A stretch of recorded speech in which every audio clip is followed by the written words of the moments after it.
Imagine you are running a community soup kitchen. Oh, okay. I'm picturing it. A man comes in from the freezing rain. He is shivering. He's completely starving. And you hand him a hot bowl of soup. Which is exactly what you should do in that moment. Exactly. So he sits down, his hands are shaking, and he takes that first desperate bite. But right at that exact moment, you pull up a chair, you slide a religious pamphlet across the table, and you launch into this like high-pressure, four-point theological presentation about the eternal state of his soul. Oh, wow. Yeah, that's aggressive. Right. So here is the really uncomfortable question for you today. Did you just save his life? Or did you just use his physical misery as, a bribe to capture a captive audience? It is a brutal scenario to visualize. I mean, because on paper, if you are looking at a checklist of good deeds, you provided food, right? And you provided truth. The boxes are officially ticked. The boxes are ticked. But in reality, anyone watching that interaction can feel that something is deeply, fundamentally broken there. The dignity of the person has just been bypassed completely. Yeah, it feels like a bait and switch. Yeah. And that tension, that incredibly uncomfortable, messy reality is exactly what we are unpacking today. So welcome to this deep dive. Today, we are wading into a dilemma that practically every mission-driven organization faces, but we're really looking at it through the specific lens of Christian ministry, based on the expansive research and source material we have today. Yeah, it's a massive topic. It really is. We're talking about the historical, generations-long tug-of-war between evangelism, which is the verbal proclamation of faith, and social action, which is the tangible meeting of practical human needs. And for generations, these two concepts haven't just been separated. They have been actively weaponized against each other. What do you mean by weaponized? Well, they've been treated as competing priorities sitting on opposite sides of a theological ledger, Yeah. One camp that says the only thing that matters is speaking the truth, saving the soul. And they think everything else is just like rearranging deck chairs on the Titanic. Right, it's all going to burn anyway mentality. Exactly. Then you have the other camp that says, hey, people are starving, the world is literally on fire, and talking about abstract theology is a luxury we just cannot afford right now. So one side gets labeled spiritual, and the other is labeled practical. Right. And they just stare across the aisle at each other. And our mission for you, the listener, today is to explore the concept of holistic mission. We're going to dive into the research to really understand why dividing our words from our deeds is actually a massive, damaging, false dichotomy. It really is damaging. We'll explore the real-world dangers of falling into either of those extremes we just mentioned and how integrating them is the absolute only way to effectively reach the whole person. Whether you are running a nonprofit, leading a community outreach program, or you are just insanely curious about how deeply held abstract beliefs actually translate into flesh and blood action, this deep dive is completely custom-tailored for you.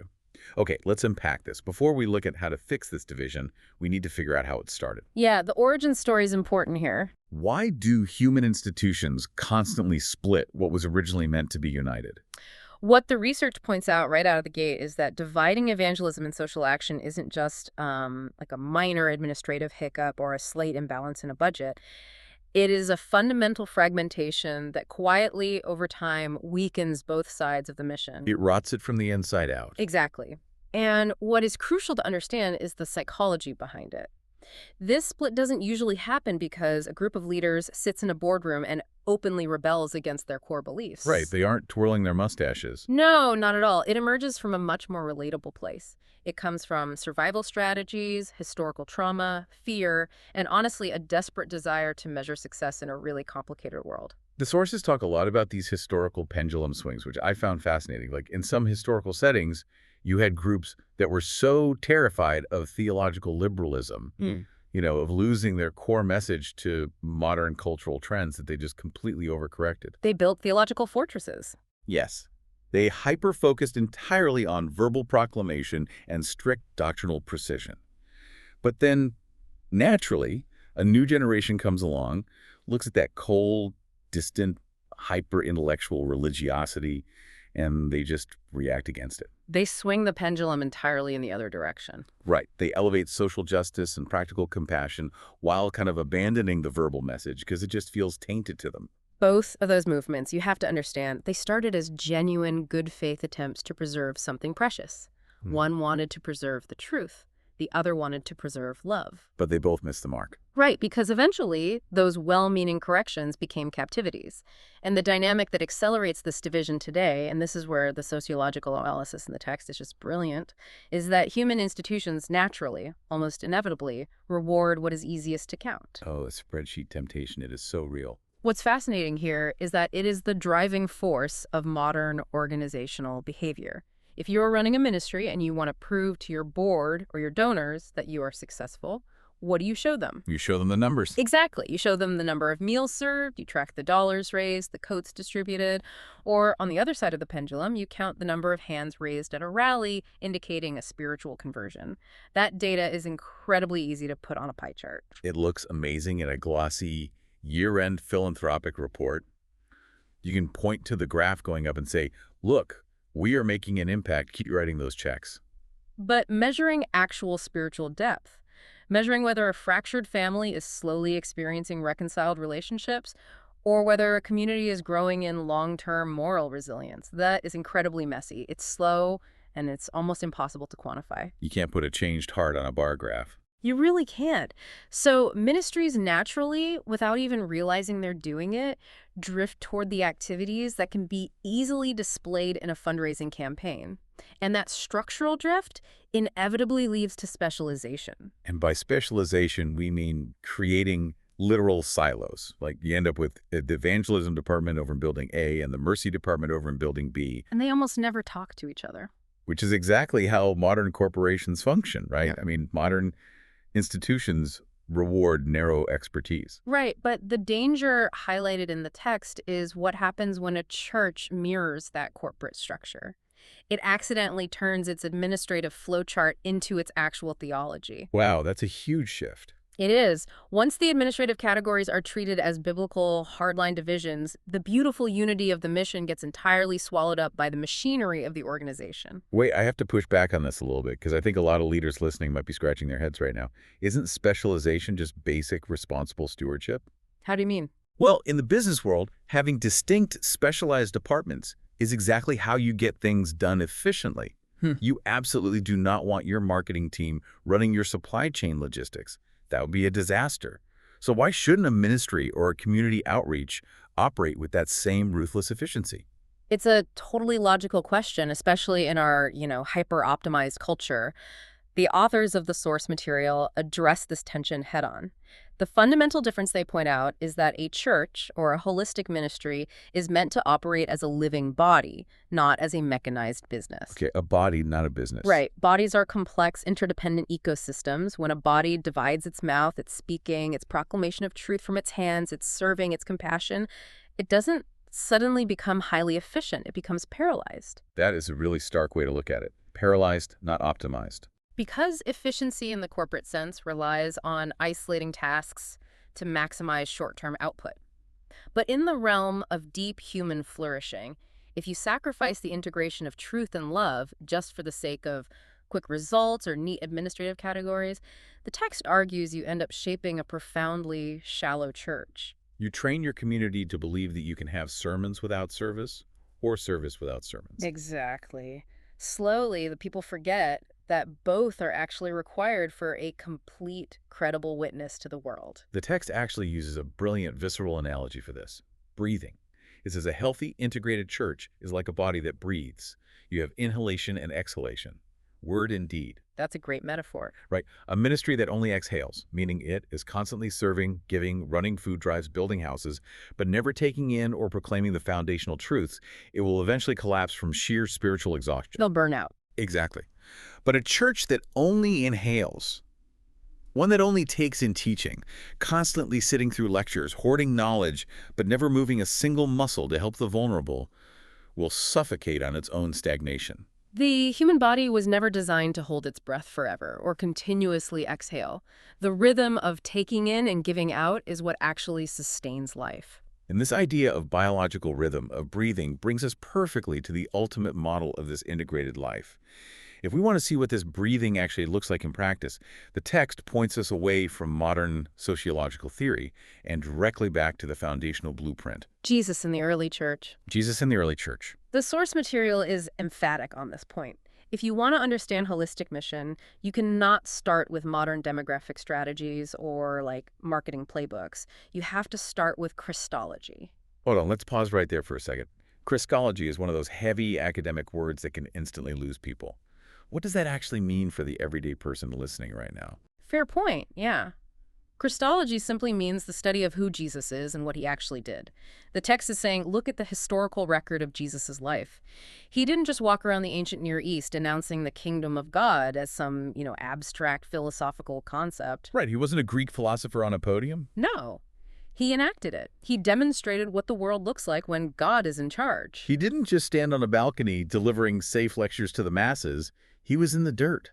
He touched the untouchables, the lepers, the marginalized. He invited the social outcasts to dinner. And this brings up another phrase the source uses that we really should unpack. Kingdom disclosures. Kingdom disclosure. Yeah, the miracles of Jesus healing the sick, restoring sights, they were not just magical spectacles designed to gather a crowd or entertain religious consumers. They were disclosures or previews of the coming kingdom. Like trailer for a movie. Exactly like a trailer. They were tangible physical signs that the brokenness of creation, disease, hunger, isolation was being actively challenged and reversed by divine restoration. Okay, that makes perfect sense. Let's look at the feeding of the 5,000, which the text highlights as a prime example of this. Jesus has been teaching this massive crowd all day. He's been giving them the theological truth. But as the sun goes down, he doesn't just say, all right, great seminar, everyone, safe travels home. Right. Good luck out there. Yeah. He notices their physical, bodily hunger. He sees their exhaustion. He organizes the disciples, he blesses the meager loaves and fishes, and he feeds them abundantly. And what the authors want us to see is that the meal wasn't just a logistical solution to a crowd control problem.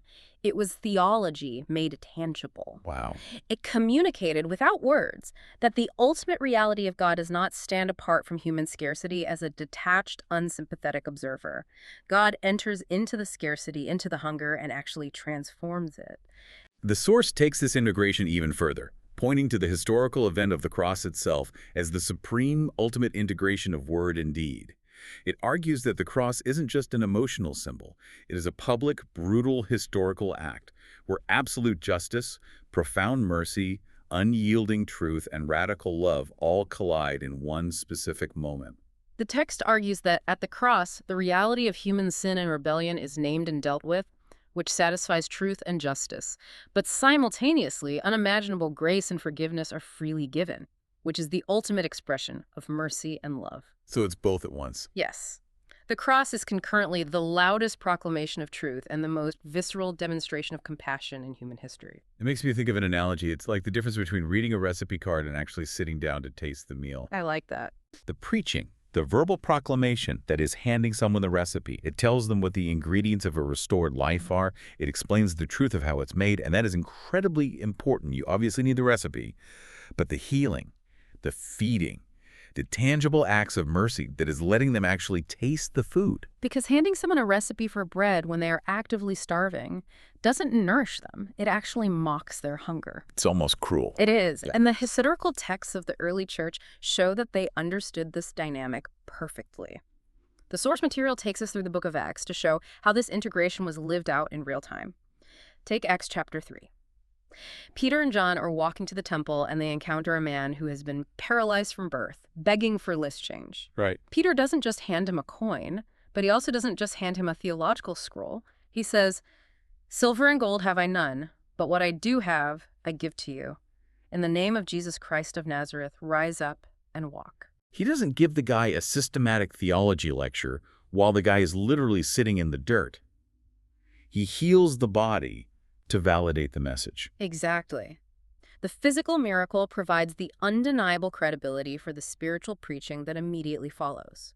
And then, the text points to a fascinating administrative crisis in Acts chapter 6. Oh, the widow situation. Yeah, the early church is growing rapidly, and they face a severe logistical problem. The Greek-speaking widows are being neglected in the daily distribution of food, while the local Hebrew widows are being fed. Which, you have to remember, in the first century, if a widow didn't get her food ration, she didn't just have a bad day. She faced literal starvation. It was a matter of life and death, and it was entirely wrapped up in ethnic tension. Exactly. It was a massive crisis of justice. Now, the apostles, the leaders who are tasked with preaching, do not dismiss this as a mere social work distraction from their spiritual They priorities. don't just say, "That's not my department." Right. They don't say, we only deal with souls, let someone else handle the bread. They immediately organize the community to ensure equitable care, appointing people full of wisdom and the Spirit to manage it. They treat the fair distribution of calories as a deeply serious spiritual matter. Because they knew that if they neglected the vulnerable, if they let ethnic bias dictate who got to eat, it would have completely shattered the credibility of their gospel message. Yeah. I mean, how can you preach that God loves the whole world if you let your neighbor starve just because she speaks a different language? They understood deeply that their social reality, how they treated the marginalized among them, was a public argument for the truth of the resurrection they were preaching. The source also brings in the blistering warnings of the early church leaders on this exact topic. Like, the Apostle James famously wrote a scathing critique of anyone who would look at a hungry, naked person, bless them with warm religious words like, "Go in peace, be warmed and filled," while actively withholding the practical things they need to survive. He didn't pull his punches. No. He doesn't just say that kind of faith is imbalanced. He calls it dead. And the Apostle John echoes this, demanding that love must be enacted in truth and action, not just in flowery words or religious slogans. The biblical logic presented in the research is just entirely unrelenting on this point. The God who speaks is the God who acts. Therefore, the people who claim to represent him must speak and act in ways that resemble that exact integration. But what actually happens when modern organizations try to hand someone that recipe without ever letting them taste the food? The source text is completely unsparing about the psychological and cultural damage caused when ministries prioritize words over compassion. And this brings us to the hollow ring of evangelism only. The warning here is really severe. The authors argue that evangelism stripped of tangible compassion doesn't just become ineffective, it becomes hollow, manipulative, and entirely detached from the reality of human suffering. It feels fake. It does. When you are eager to speak truth to someone, but you are unwilling to incarnate love by entering into their physical or emotional mess, your witness becomes immediately suspicious to the outside world. The text has a devastating line about this. It says that truth without love ceases to sound like good news. It starts to sound sharp, cold, and self-protective. It begins to sound like a religious performance, like a timeshare pitch where the salesperson just wants your signature on the dotted line. What's fascinating here is that religious performance is incredibly destructive because it rots credibility from the inside out. The text points out a basic psychological reality. People do not evaluate Christian proclamation in a vacuum. Right, they aren't just processing raw data. Exactly. They don't just assess the logical validity of the arguments, they evaluate the message through the moral texture of the messenger's life. If you preach a fiery sermon about radical forgiveness and grace, but you are known in your workplace or your neighborhood for having a petty spirit of contempt and holding grudges, your words lose all their force. The hypocrisy just drowns it out. When the messenger doesn't resemble the message is effectively obscured.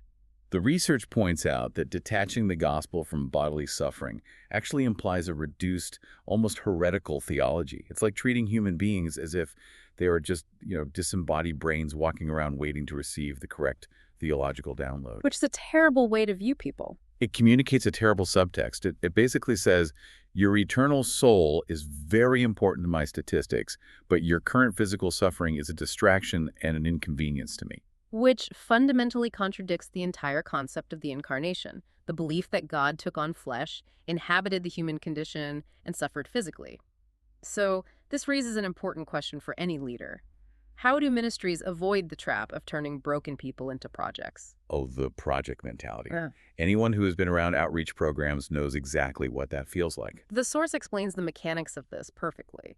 When compassion is removed from the equation, evangelism inevitably begins to borrow the persuasive, high-pressure tactics of commerce or political campaigning. Right, it becomes about marketing. The overarching goal subtly shifts from serving a beautifully complex person in love to securing a measurable response. People become targets for acquisition. They become statistics for the annual report, converts in waiting, or just notches on a spiritual belt. And human beings have a highly attuned radar for this. People can instantly sense when they're being treated as a means to an end rather than an end in themselves. He absolutely can. If I feel like I am just a checkbox on your daily to-do list, I am shutting down immediately. Here's where it gets really interesting. The text brings in a fascinating counterexample. It points to how the Apostle Paul, arguably the most prolific evangelist in history, described his own methodology. He writes to the Thessalonians and describes his ministry not like a conquering general, but like a nursing mother taking care of her own children. That is such a tender image. Think about the profound difference there. That is the complete opposite of a sales conquest. Paul isn't talking about closing a deal. He's talking about visceral nurture. He says they were ready to share not only the gospel, but their own selves, their very lives. It is the absolute antithesis of manipulation. It is radical self-giving. Manipulation thrives in environments where compassion is thin, because true compassion requires immense patience. You cannot rush the healing of trauma, and you cannot rush trust. To drive this home, the text provides these two hypothetical scenarios that I think everyone can relate to. Imagine a young man in your community. He has drifted away from his family, he is battling a severe substance addiction, and he's drowning in shame. Okay, pretty common scenario. In the first scenario, an eager church member approaches him on the street, hands him a glossy theological tract, gives him a stern warning about the trajectory of his life, and does it all with one eye on his watch and a subtle, almost imperceptible spirit of moral superiority. Now, the words printed on that tract might be perfectly orthodox. They might be factually true. But the conversation is dead on arrival. The young man hears the message, but he encounters zero heartbeat behind it. He just feels judged. Because he was just a transaction to that person. Now, the text asks us to contrast that with the second scenario. A believer from that same community doesn't hand him a tract. Instead, he invites that struggling young man to a meal. He sits with him. And he doesn't ambush him, right? No, he doesn't ambush him with a rehearsed argument before the appetizers even arrive. He does the hardest thing. He listens. He lets the young man speak about his profound disappointment, his failed rehab attempts, his shame, without panicking, without interrupting, and without rushing to correct every theological error in the young man's story. He just holds space for him. He absorbs the pain, and then only after establishing that presence, that undeniable trust, does he speak of the hope of Christ. The text makes such a beautiful point here. The words spoken over that meal aren't less true because they are gentle. They were actually infinitely more credible because they're being carried by a life that has already demonstrated tangible love. Because compassion gives the gospel room to breathe. If you don't build that relational, compassionate bridge first, the weight of the truth will simply crush the person. So the danger of words without love is crystal clear. It leads to harsh, ineffective manipulation. But the source makes a very surprising pivot at this stage. It turns its critique toward the modern cultural assumption that just being a good person or doing quiet good deeds is sufficient. Let's look at the other side of the pendulum. The vague, confusing witness of compassion only. This is a crucial and sometimes unpopular pivot. Just as evangelism stripped of compassion is hollow, the text argues forcefully that compassion stripped of proclamation can become vague, confusing, and spiritually incomplete. Because it doesn't tell the whole story. Right. Meeting physical needs, feeding the hungry, sheltering the homeless, fighting for systemic justice. These are wholly essential acts. They directly echo the kindness of Jesus. But, the authors argue, if those beautiful acts never open up toward naming the source of that love, if they never point to Christ, they leave the deepest, most existential human wounds completely untouched. The text issues a really haunting warning here. It says that a person can be given warm clothes by charity and still carry paralyzing internal shame. They can be fed 3 square meals a day and still be completely spiritually empty. They can be stabilized financially, given a job and an apartment, and still wake up in the dark of night completely without hope or purpose. And the subtle danger the text highlights is that compassion itself can accidentally become its own gospel. It can act as a polite disguise for a deep reluctance to ever speak about faith. A polite disguise. I like that phrasing. Yeah. A church or an organization might hide behind their soup kitchens because they want to appear socially acceptable. They want the praise of the secular community. They want to be seen as intellectually respectable, or perhaps they're just paralyzed by the modern fear of offending someone. Which is a very real fear today. Very real. Yeah. But the text is uncompromising here. Relieving physical pain without ever revealing the Redeemer is an incomplete, truncated witness. I can hear a pragmatic listener pushing back hard on this right now. Someone is thinking, look, if I am driving down the highway and I see a car on fire and I'm pulling a guy out of the burning wreckage, do I really need to give him a theology lecture while we are sitting on the curb waiting for the ambulance? Isn't saving his physical life enough of a witness? It is the classic, ultimate, pragmatic pushback, and the source material contextualizes its answer very carefully. It is absolutely not advocating for being socially tone-deaf or forcing a sermon into inappropriate moments of acute trauma. Right, there's a time and a place. The text explicitly states that a bowl of soup should never be used as a prop, and a disaster response team should not be engaging in religious performance while people are literally bleeding. If someone is bleeding out, you apply a tourniquet. You don't ask them for a statement of faith. Exactly. However, the text zooms out to the macro level. If the church never explains why it serves, if years go by and an organization never names the specific historic hope that compels its insane generosity, it is ultimately treating the people it serves as merely physical animals. Wow, that's heavy.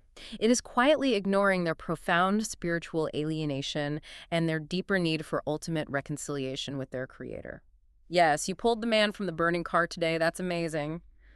But tomorrow, when his burns heal, he will still have to face the terrifying eternal questions of meaning, guilt, and death.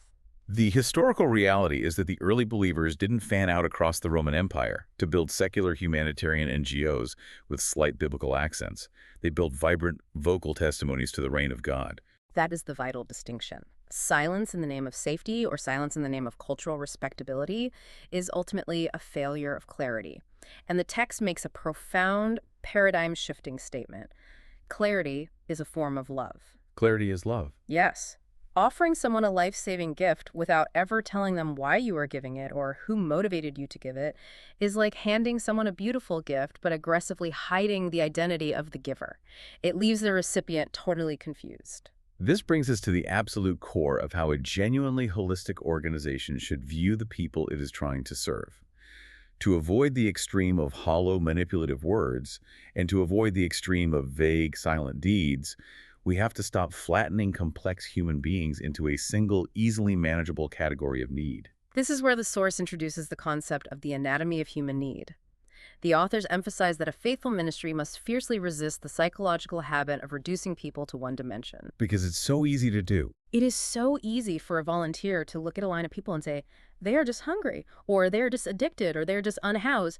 But human beings are not flat, single-issue problems. We are deeply layered, complicated ecosystems. The text outlines that human need actually exists in 5 distinct, overlapping layers. I want to spend some time walking through these because understanding the psychology completely changes how you look at community outreach. It's a game changer. The first most obvious layer is physical. This is the immediate, visceral need for calories, a warm bed, insulin, physical safety from violence. Right. And if the physical layer is compromised, nothing else can be addressed. You cannot preach to a starving stomach. You just can't. But underneath that is the second layer, emotional. People walking into a community center may be carrying profound, unprocessed grief, childhood trauma, deep clinical anxiety, or crushing despair. They might be functioning outwardly, but they are collapsing inwardly. Which leads to the third layer, relational. This is where you see the social fabric tearing. Fractured families, bitter divorces, estrangement from children, and the profound, silent epidemic of modern loneliness. Someone might have a full stomach but haven't been touched or spoken to kindly in months. The fourth layer is moral, and this is often the most misunderstood layer. These are the destructive coping mechanisms. Addictions, patterns of dishonesty, deep-seated bitterness, or the self-hatred that slowly erodes a person's humanity from the inside out. People usually just judge that layer. They do, but these behaviors are often tragic attempts to self-medicate the pain from the emotional and relational layers. And finally, the fifth, the deepest foundational layer, is spiritual. This is the existential dread. It's the crushing weight of unresolved guilt, the fear of death, the profound alienation from God, and the desperate need for ultimate forgiveness and reconciliation. Now, if we connect this layered anatomy to the bigger picture of our discussion, true integrated mission requires a radical shift in methodology. It requires that we listen before we speak. Listening as an action. Yes. The text beautifully defines listening as the very first act of love. Rushing to interpret a person's need, assuming you know exactly what they need just by glancing at them, before you have truly listened to their story, is a form of arrogance. It's like peeling an onion. You might see the outer layer immediately. Let's look at a specific example, actually. Let's say a man comes to your church because he just lost his job. The physical layer is obvious. He needs income. Right. But I want to push back here on the practicality of this. If I am running a busy community center and I have 200 people waiting in line, My instinct is to just hand the guy a resume template and move to the next person. I don't have the time or resources to peel 200 relational onions. And the source material acknowledges that logistical reality. You, as an individual volunteer, cannot deeply counsel 200 people of an afternoon. That's impossible. But the institution, the culture of the ministry, must be designed to catch the nuance that the quick interaction misses. So the system has to be holistic, even if the single interaction is brief. Exactly. Let's look deeper at your example of the unemployed man, which the text actually uses. If the ministry's culture only ever sees the job loss, it provides partial, shallow help. It gives him a resume class and considers the job done. Check the box. Right. But if you start there, you miss the fact that the shame of the job loss is causing his marriage to fail, which is the relational layer. You miss that he has started drinking heavily in secret to cope with the stress, which is the moral layer. And you completely miss that he sits awake at night feeling that God has punished and abandoned him, which is the spiritual layer. If a church only sees the alcohol use, it just becomes a moralistic, finger-wagging behavior modification program. Just stop drinking. Exactly. And if it only sees the spiritual abandonment, it becomes overly abstract and ignores the fact that the man's family is facing eviction next week. A truly faithful ministry has to build an ecosystem that addresses the whole complicated person. Exactly. The ministry has to have the bandwidth to say, we will help you with your resume, absolutely, but we also want to invite you to a support group for your marriage. Yeah. And we want to pray with you about the shame you are carrying. So if we are committing to looking at the whole multi-layered person, what does this actually look like on a random Tuesday afternoon in a church basement or a community center? How do these high-level theological and sociological theories translate into real-world practice? Let's dive into what the text calls the classrooms of the kingdom. The source introduces this incredibly beautiful concept. It argues that compassion ministries like food banks, shelters, clothing drives are not just logistical distribution centers moving inventory from point A to point B. They aren't just warehouses. No, they are actually classrooms of the kingdom. They are physical spaces where deep discipleship and spiritual formation happen, not primarily through formal lectures, but through proximity, consistency, and silent observation. The text uses the phrase discipleship by observation, which I absolutely love. It notes that vulnerable people are deeply formed by the ordinary repetition of grace. They're sitting in the waiting room and they are watching carefully. They are absorbing everything. They really are. They are watching how the volunteers handle the stress when the line gets out the door and the soup runs low. Do the volunteers snap at people or do they remain patient? The guests notice whether the staff takes the time to remember their names from week to week or if they are treated like strangers every single time. They're observing the micro-interactions to see if everyone is truly treated with equal dignity. Dignity is highlighted in the research as a massive foundational theological principle. The text stresses that a food pantry, for instance, must not operate like a cynical government bureaucracy that inspects people to see if they are, poor enough to deserve aid. That invasive question. It's awful. It must honor them implicitly as image bearers of God. The physical atmosphere of the room, the lighting, the tone of voice used by the person at the front desk, the unhurried pace of the interactions, every single detail communicates theology. A hurried, cold, bureaucratic spirit can turn a materially helpful ministry into a profoundly demeaning, soul-crushing experience. Let's take a deep dive into a couple of the practical models the text provides because they really ground this theory in reality. Let's look at the shelter. When we think of a homeless shelter, we usually think of a gymnasium filled with metal cots, sterile lighting, and strict curfews. Yes. Just survival logistics. Right, but a discipleship-shaped shelter operates on a totally different frequency. It is not just a bed to keep someone from freezing. It is an intentionally designed environment to rebuild shattered trust. The staff isn't just there to enforce the rules. They are trained to ask wise, gentle questions about destructive patterns and past trauma. They're helping the individual slowly reconstruct their lost identity. Yes, rather than just managing their immediate crisis, the shelter becomes a place of relational healing, not just physical storage. Another great example they give is tutoring. Many churches run after-school tutoring for at-risk youth. It is easy to view that as purely an academic intervention, like, let's get their math scores up so they can graduate. But viewed holistically, tutoring is actually intensive soul formation. It is a mentor sitting with a frustrated child week after week, proving that they won't give up on them. That consistency is key. It's teaching a child the profound truth that their inherent worth is not tied to their report card. and that their mistakes and failures are not their permanent identity. It is a patient, long-term investment that teaches the virtues of diligence, resilience, and hope. And the text applies this to job readiness programs as well. It's so much more than just resume writing or teaching someone how to tie a tie for an interview. It is the theological recreation of vocation. It's helping someone recover the dignity of stewardship. It reminds the individual that God actually cares about ordinary, mundane labor, because human labor is tied to human dignity. And finally, the text explores the practice of visitation, going to hospitals, nursing homes, or maximum security prisons. The authors refer to this beautifully as the ministry of remembrance. Which implies that the greatest fear of the vulnerable isn't just physical pain, but being forgotten. Yeah. Precisely. To walk into a sterile nursing home room or a noisy prison block is to show someone who feels entirely invisible to society that they are not forgotten.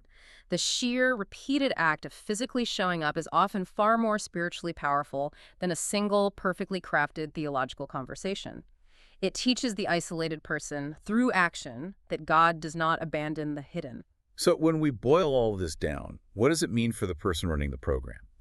It means that following up with people is about genuine discipleship, not institutional surveillance. It is about authentic care, not establishing control. The text paints this vivid vision of a food pantry where the volunteers aren't just trained in food safety, they're trained in attention. They know how to read body language.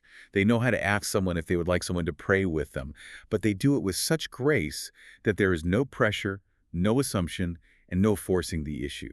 The meal they serve is the welcoming entry point. It is never the finish line.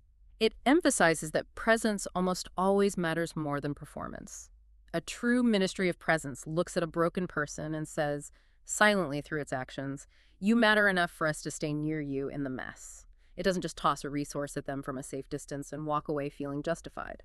But here's where we hit the most complex, tricky part of the entire discussion. Building a beautifully integrated food pantry in a wealthy, highly stable suburban neighborhood is an entirely different universe than building one in the chaotic aftermath of a hurricane or in an active war zone. Completely different. If you truly want to integrate word and deed, you cannot use a one-size-fits-all approach. We have to talk about contextual wisdom, which brings us to our final major theme from the research: wisdom over uniformity.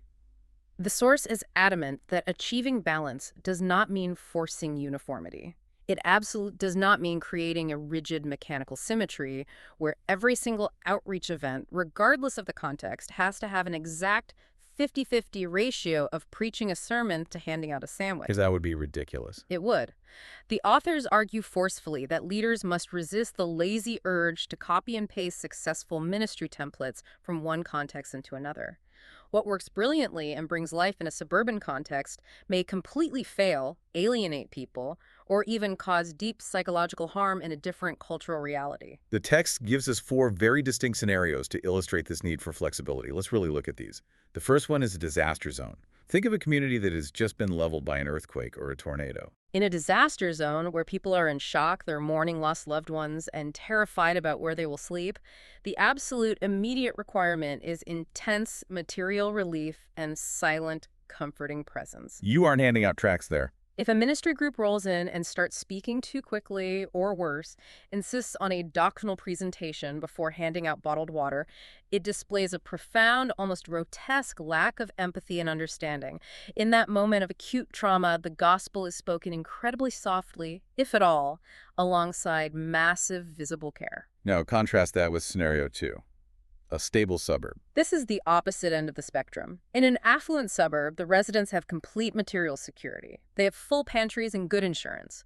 But they often suffer from a hidden, corrosive spiritual or moral poverty, things like isolation, greed, or addiction hidden behind closed doors. It looks perfect on the outside. Right. And the danger here is confusing their physical comfort with actual spiritual wholeness. In this context, organizing a coat drive might be helpful, but direct verbal proclamation, actually challenging their complacency and speaking truth to their illusions of self-sufficiency, is often the most urgent and loving need. Scenario 3 is a refugee community.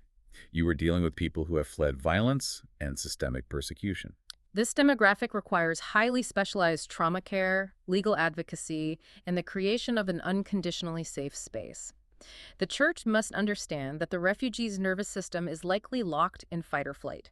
They need welcome and physical protection first. Which takes a really long time. Exactly. Deep relational trust takes an enormous amount of time to build in that context before any theological words can carry genuine weight without sounding like a threat or a condition of aid. And finally, scenario 4, prison ministry. This is a totally unique, high-stakes, short-time environment.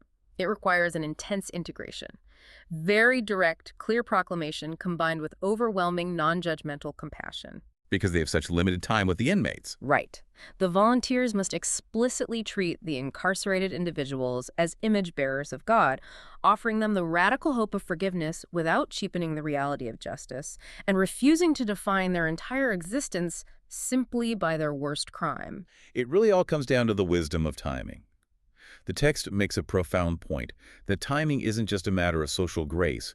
Timing is a moral and spiritual reality. The perfectly right thing, spoken at the wrong emotional moment, can entirely fail to be an act of love. Well said. But I can easily see a rigid ministry leader getting very nervous listening to this. They might say, look, if we are constantly adapting to the culture, reading the room, and changing our approach based on the context, don't we run the massive risk of compromising the actual core message to make it more palatable? That is the most common fear, and the source material draws a very sharp, brilliant line to answer it. It defines the difference perfectly. Compromise changes the core truth of the gospel to fit the whims of the moment. Wisdom shapes the expression and the timing of the gospel without altering a single drop of the truth. Wisdom shapes the expression without altering the truth. That is a distinction every leader needs to write down. It is the crux of the matter. The text encourages leaders to walk into a new environment and ask two vital questions. What historical or cultural barriers exist here, and what specific relationships must be formed first before trust is possible? It's about removing barriers? Yes. Navigating those barriers, holding your tongue while you build trust, isn't watering down the truth. It is actively removing the unnecessary man-made obstacles so that the pure truth can actually be heard and received without defensiveness.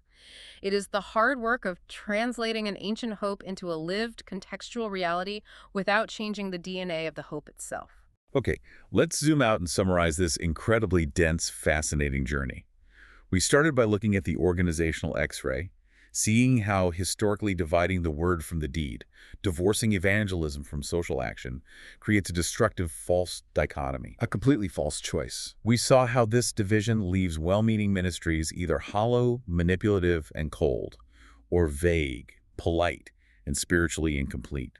But by looking at the original blueprint of Christ's kingdom disclosures, by committing to seeing the whole five-layered person, and by practicing deep contextual wisdom, community outreach transcends mere charity. It becomes something so much more. It becomes a true integrated sign of a restored world. It becomes a classroom where holistic discipleship happens naturally over time. It is the beautiful image of the church finally breathing with both lungs, the steady inhalation and exhalation, the perfect marriage of unflinching truth and boundless mercy. To wrap up our deep dive today, the source text ends by providing some incredibly practical, diagnostic exercises for leaders, including what they call a gospel clarity check and a compassion integrity inventory.